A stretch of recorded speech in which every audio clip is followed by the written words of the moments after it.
Praise the lord అందరికీ. June నెల 2వ తేదీ అలసిన వాణిని ఊరడించి మాటలు చదువుతున్నాను.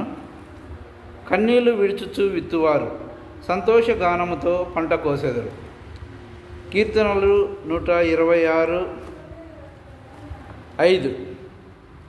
ఇశ్రాయేలు ప్రజల వలె వెనుకకు దిగజారి తిరిగి ప్రభు యొద్దకు రాగోరిన వారు తీసుకొనవలసిన అడుగును గురించి మనము కీర్తనలు 126:5-6 వచనాలలో చదువుదాము.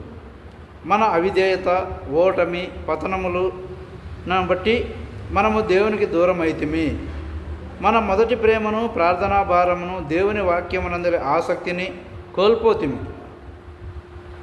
ఇటు దౌర్భాగ్యకరమైన పరిస్థితిలో మనము ఉండి ఇతరులు కూడా దారి తొలగుటకు కారణమైతిమి.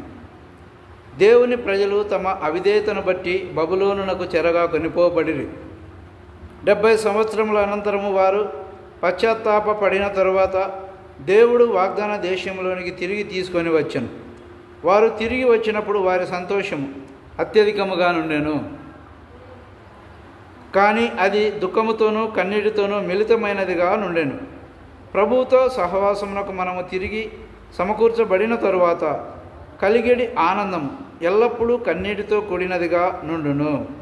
ప్రకటన 2-3 అధ్యాయములలో 7 సంఘములలోని 5లోనున్న విశ్వాసులను ప్రభువు పశ్చాత్తాపపడుమని పిలుచుచున్నాడు. ఎఫెసు సంఘముపై మోపబడిన దోషారోపణ మొదటి ప్రేమను విడిచిపెట్టుట. ప్రకటన 2:4. ఎఫెసులోని విశ్వాసులు అన్యజనులకు అపోస్తలుడైన పౌలు చేతనే గాక అతని సహాయకుడైన తిమోతి చేతను యేసు ప్రభువు యొక్క 12 మంది శిష్యులలో ఒకడైన యోహాను చేత కూడా బోధింపబడిరి. అయినను వారు తమ మొదటి ప్రేమను కోల్పోయినప్పుడు ప్రభువు వారిని కఠినముగా ఖండించెను.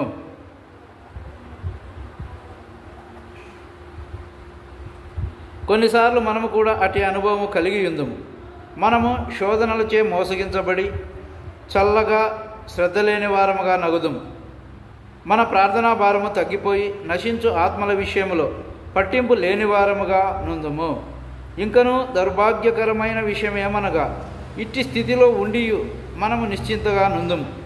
కానీ కృపగల దేవుడు తన శాశ్వతమైన ప్రేమను బట్టి మనలను తన యొద్దకు ఆకర్షించుకొనును.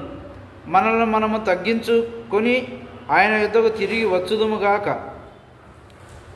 అప్పుడు ఆయన మనము కోల్పోయిన సంతోషమును, సమాధానమును తిరిగి సమకూర్చును. మన సంతోషముతో కన్నీరు మిళితమగును.